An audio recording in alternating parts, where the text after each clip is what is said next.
students, welcome to the social science class, and we are doing the third chapter of history, that is the Delhi Sultanate. And as you know, the Delhi Sultanate is the period when the Delhi is ruled by the different rulers. And then last video we have studied about the slave dynasty and the Khilji dynasty. In today's lecture we will study about the next dynasties that rule Delhi Sultanate. After the Khilji dynasty, the next dynasty that rules Delhi, that is Tughlaq dynasty, and Tughlaq dynasty ruled from 1320 CE to 1399 CE. तब तक rule किया and Ghiyasuddin Tughlaq was the founder of Tughlaq dynasty who defeated the last Khilji ruler Khusrau Khan. उसने खुसराव खान को defeat करने के बाद Tughlaq dynasty की शुरुआत की. He extended the area under the cultivation. It means उसने अपनी सल्तनत की वेलफेयर के लिए बहुत से नेक काम करने शुरू किए. Like he extended the area under the cultivation. उन्हें पीजेंट्स की हेल्प है, किसानों की हेल्प करने के लिए एग्रीकल्चर के अंडर एरिया को इंक्रीज कर दिया. एंड मंगोल इन्वेडर्स जो बार बार दिल्ली पर अटैक करते थे, दिल्ली को कंट्रोल करने के लिए उनसे अपनी किंगडम को प्रोटेक्ट किया. उसके लिए उन्होंने अपनी आर्मी को और एफिशिएंट बनाया. उसने अपनी किंगडम में बहुत सी कंस्ट्रक्टिव मेजर भी शुरू किए. कंस्ट्रक्टिव मीन्स अपनी सल्तनत की डेवलपमेंट के लिए बहुत से नए काम शुरू किए. For example building of canals, bridges, roads and means of communication. He improved every system. After his death his son Muhammad bin Tughlaq became the ruler of Delhi. Muhammad bin Tughlaq, also a good administrator, a lover of art, scholar of philosophy, mathematics, astronomy and physical science. But he was efficient administrator, but he took some strategy which was failed, because he made policies better for the improvement of the Sultanate, but he implemented these policies in very haste. उसने सारी policies जल्दबाजी में implement कर दी, जिस कारण से वो सारी जो पॉलिसीज़ बनाई गई थी, स्ट्रेटजीज बनाई गई, वो फेल होगी. And what were these strategies? The first, that wrong steps taken by him, that is raising the taxes in the Doab region. उसने अपनी इनकम को बढ़ाने के लिए, क्योंकि जो अपनी सल्तनत में इम्प्रूवमेंट कर रहा था, लोगों के वेलफेयर के लिए काम कर रहा था, उसके लिए उसको पैसा चाहिए था. इसलिए उसने अपनी इनकम को बढ़ाने के लिए गंगा यमुना दोआब रीजन पर ने टैक्सेस की शुरुआत कर दी, उनके टैक्सेस को और बढ़ा दिया. पर गलती क्या की उसने?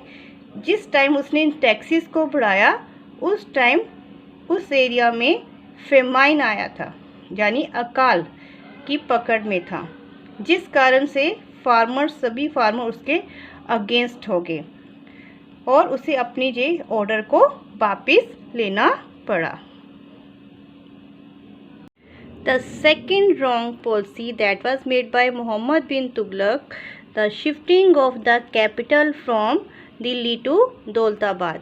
जो दूसरी गलती उसने की, उसने अपनी कैपिटल को दिल्ली से दौलताबाद ट्रांसफ़र कर दिया. और दिल्ली से दौलताबाद का डिस्टेंस 1400 किलोमीटर है. और इसके लिए उसने कारण बताया कि दौलताबाद से अपनी एम्पायर को वो अच्छे ढंग से कंट्रोल कर सकते हैं, because Daulatabad is the centre point of the vast empire. पर इसमें भी उसकी गलती थी और ये जो उसकी स्ट्रेटजी थी वो भी फेल होगी. What were the reason? First reason, the entire population was order to shift from Delhi to Daulatabad.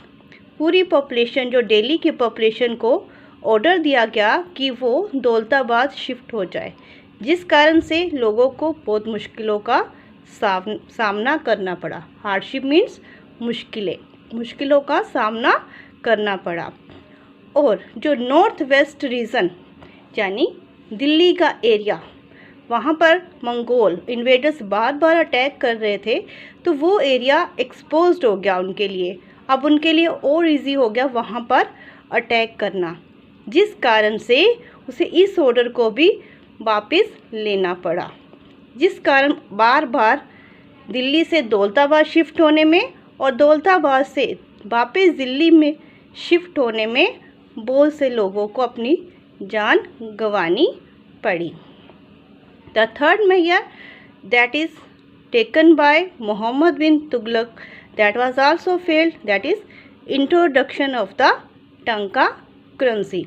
उसने एक नई करेंसी डिक्लेयर की, that is tanka currency.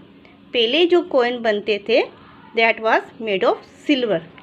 Now he started the making the coin from the copper and copper was cheaper metal than the silver. Copper silver से सस्ता material होता है, जिसे लोगों ने इजली अपने घरों पर में भी इस कॉइन को बनाना शुरू कर दिया। और इसके साथ उसने ये ऑर्डर दिया था कि जो लोगों के पास, अगर उनके पास कॉपर है तो वो इजली उनके रॉयल ट्रेजर से उसको एक्सचेंज कर सकते हैं, कॉपर देकर सिल्वर के कॉइन्स भी ले सकते हैं। तो लोगों ने इसका गलत फ़ायदा उठाकर कॉपर के जो कॉइन्स वो अपने घरों में बनाने शुरू किए थे, उसको एक्सचेंज करने लगे रॉयल ट्रेजरी में जाकर सिल्वर कॉइन्स के साथ, जिससे धीरे धीरे रॉयल ट्रेजरी बिल्कुल खाली, उनका खजाना बिल्कुल खाली हो गया और पूरी किंगडम में फोर्स्ड कॉइन मीन्स नकली कॉइन्स की भरमार हो गई। Next is military expeditions. Military expeditions means उसने कौन सी बैटल्स फॉट की। Muhammad bin Tughlaq undertook an expedition into Qarachil in the Kumaon Garhwal region in 1307 to 38। इस बीच उसने कुमोन और गढ़वाल एरिया पर कंट्रोल करने के लिए बैटल्स लड़ी, जिस कारण से बहुत से सोल्जर्स को अपनी जान गंवानी पड़ी। इसमें बहुत से सोल्जर्स की डेथ होगी इन एक्सपेडिशंस में, जिसका लॉस उसकी कंट्री को बहुत ज़्यादा हुआ। उसकी डेथ के बाद जो नेक्स्ट किंग बना दिल्ली का सुल्तान, that is Firoz Shah Tughlaq. Firoz Shah Tughlaq was wise and liberal sultan, एक अच्छा सुल्तान था। उसने अपनी सल्तनत की वेलफेयर के लिए Islamic laws and brought back sharia laws, उनको वापस वहाँ पर इम्प्लीमेंट कर दिया और अपनी सल्तनत में लोगों के वेलफेयर के लिए हॉस्पिटल्स स्टार्ट किए। And the main hospital that is started by him, that is Dar ul Shifa near Delhi. He was also known as prolific builder, एक बहुत अच्छा बिल्डर था। उसने बहुत सारी कैनल्स, फोर्ट्स एंड मॉस्क्यू भी बनवाई और नई टाउन्स इस्टेब्लिश किए, like Firozpur and the Firozabad. He also promoted education and learning in his kingdom. It means उसने अपने सल्तनत के वेलफेयर के लिए बहुत से नए काम शुरू किए। He gave impetus to literature and other literary work. उसने लिटरेचर और लिटरेरी वर्क यानी राइटर्स को बहुत ज़्यादा प्रमोट किया। He was also known as the Akbar of the सल्तनत पीरियड। उसे सल्तनत पीरियड मीन्स जो दिल्ली सल्तनत पीरियड है, उस टाइम को उसे अकबर के नाम से भी जाना जाता है। उसकी डेथ 1351 में हुई। After his death the next successor was weak and inefficient, जो दिल्ली सल्तनत को कंट्रोल नहीं कर सके। उस टाइम तैमूर एक तुर्किश इन्वेडर था जिसने दिल्ली पर अटैक किया और धीरे धीरे तुगलक डायनेस्टी की डिक्लाइन होगी, वो तुगलक डायनेस्टी फिनिश हो गई। Now administration. Muhammad bin Tughlaq was capable administrator, but he was criticized because of his wrong policies. उसने जो अपनी wrong policies implement की, that's why all the nobles lost their trust on him. लोगों का उनके ऊपर, जो उसके मिनिस्टर से, nobles means minister, उनका उनके ऊपर से विश्वास उठ गया एंड उसने मोहम्मद बिन तुगलक का सपोर्ट करनी बंद कर दी, जिस कारण से वो एक वीक और इनएफिशिएंट रूलर प्रूफ हुआ। इसके अलावा उन्होंने अपनी रियायन में एक नया सिस्टम स्टार्ट किया था, that is iqta. Iqta system means at that time land was divided into fragments, small pieces, and these fragments are called iktas. And at that time nobles and the officers were not given the salaries. उन्हें उनकी salaries नहीं मिलती थी, उसके बदले में इक्ता दिया जाता था, means a piece of land, and they were known as iqtadar, और उस लैंड के वो मालिक बन जाते थे and they were known as iqtadar. और इसके बदले में उन्हें किंग को कुछ पैसे देने पड़ते थे, that is revenue tax, that is the income of the king. And that time the iqta system was hereditary. Hereditary क्या होता है? अगर आप किसी नोबल मिनिस्टर को अगर इक्तेदार बनाया गया है तो उसकी डेथ के बाद उसका बेटा वहाँ का ओनर बन जाएगा। इक्तेदार, ऑल दिस मेड द इक्तेदार, जिसके कारण सभी इक्तेदार बहुत ज़्यादा पावरफुल हो रहे थे, क्योंकि उनके पास ज़्यादा से ज़्यादा ज़मीन कलेक्ट होती जा रही थी, इकट्ठी होती जा रही थी, और सुल्तान उन पर डिपेंड हो गया था। Muhammad bin Tughlaq also followed this system, उसने भी इसी सिस्टम को फॉलो किया था। And iqtadar like his predecessors but try to break the powers of iqtadar by redistributing the iqtas, पर उसने इक्तेदार की पावर को थोड़ा कम करने के लिए इक्तास को रीडिस्ट्रीब्यूट करना शुरू कर दिया, यानी कि हेरिडेटरी सिस्टम को समाप्त कर दिया। The invasions of the Timur. Timur कौन था? तैमूर सेंट्रल एशिया से आया था। He want to plunder the India. He was the ruler of Samarkand in central Asia, वहाँ का रूलर था और इंडिया को इन्वेड करने के लिए आया था। He was like a storm. Storm mean जैसे कोई तूफान आता है तो अपने रास्ते में उसके जो भी आता है उसको वो डिस्ट्रॉय, नष्ट करता जाता है। तैमूर भी एक स्टॉर्म की तरह था, जो भी उसके रास्ते में आ रहा था, जो उसको रोकने की कोशिश करता था, फिर उसको डिस्ट्रॉय करता जा रहा था। उसने दिल्ली, मेरठ, जम्मू को प्लंडर किया। और तुगलक डायनेस्टी में तैमूर के इन्वेशन के बाद काफ़ी वीक हो गई थी और धीरे धीरे तुगलक डायनेस्टी डिक्लाइन हो गई। And the next dynasty after the Tughlaq dynasty, that is Syed dynasty, that ruled from 1414 to 1526 for a very short period, जिसने काफ़ी कम टाइम के लिए दिल्ली पर रूल किया। And the main ruler are Khizr Khan, Mubarak Shah and Muhammad Shah and Khilji Alam Shah at that time. And the last ruler Alauddin Alam Shah fought with Bahlul Khan Lodhi. Lodhi के साथ उसकी battle हुई, जिसमें लोधी ने उनको डिफीट कर दिया and started the new dynasty, that is Lodhi dynasty. और नई डायनेस्टी की शुरुआत हुई, that is Lodhi dynasty. And the Lodhi dynasty ruled from 1451 to 1526 CE. Lodi dynasty was the last dynasty of the Delhi Sultanate. Behlul Lodi was the founder of Lodi dynasty.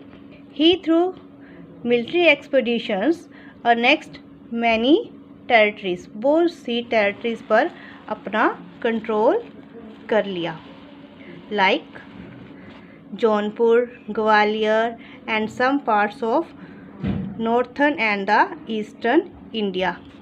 Behlul Lodi acquired the title of Khan Khanum. इसका उसके title मिला, उसको नया नाम मिला, that is Khan Khanam. He was tolerant and diplomatic ruler. वह बहुत ज़्यादा ही तेज दिमाग वाला रूलर था. Who checked the rebellious nobles. जो लोग उसके अगेंस्ट मिनिस्टर जो लोग उसके अगेंस्ट षड्यंत्र कर रहे थे उन पर वो नज़र रखता था. And protected his kingdom from the इन्वेशन. जो बाहर के रूलर्स थे जो बार बार दिल्ली सल्तनत पर अटैक कर रहे थे उनको कंट्रोल किया और उनसे अपने किंगडम को प्रोटेक्ट किया.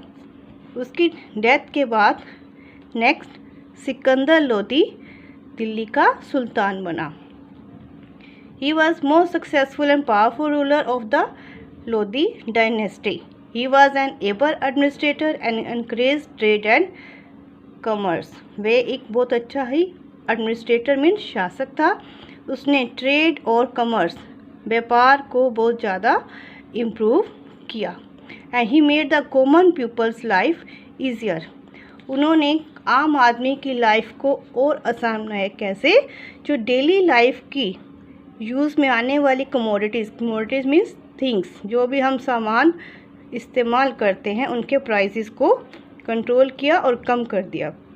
ही also shifted the capital from Delhi to Agra. और उसने अपनी कैपिटल दिल्ली से आगरा में शिफ्ट कर ली. The last ruler of the Delhi Saltanat was Ibrahim Lodi and he was also the last ruler of Lodi dynasty. He oppose the revolts of Afghan. जो अफ़गान लोग बार बार इंडिया पर अटैक करते थे वो उसके अगेंस्ट था. तो उन्होंने अपनी हेल्प के लिए इब्राहिम लोदी के अगेंस्ट बाबर से हेल्प मांगी. बाबर कौन था? The king of Kabul. Kabul का एक रूलर था और उसने इसका बहुत फ़ायदा उठाया और उसने उनकी हेल्प के साथ साथ इंडिया को इन्वेड किया इन 1526 में.